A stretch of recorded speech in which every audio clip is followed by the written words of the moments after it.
also the rule of Satan that when a person comes to know the Lord Jesus Christ and becomes a Christian, the temptation will be started. Yan. Diyan na, magsisimula na po yan.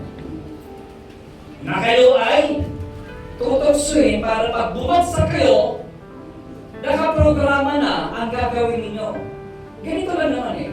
Kapag bumagsak ka at natukso ka, mayroon ng bunga o kalakip nito na gagawin mo at hindi na ituturo sa iyo ng diablo. Di ba? Pag ikay nagnakaw, okay, example lang, tinukso ka at nagnakaw ka, namupit ka sa tatay mo. Let's say, tatay natin, namupit ka ng 100 pesos. Ngayon, tatanungin ka, nawawalan sabi ng tatay, nawawalan ng 100. Sino kumuha sa inyo?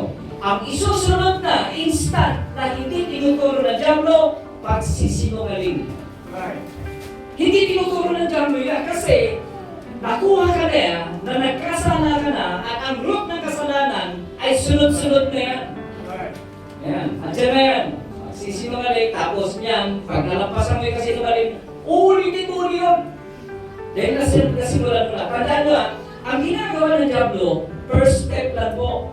Ang second step, kayo na ang susunod. Hanggang sa ang tao ay mapahamak na na tuluyan sapagkat ginagawa na niya ang natural na kasalanan because all men are sinners. Romans 3:10.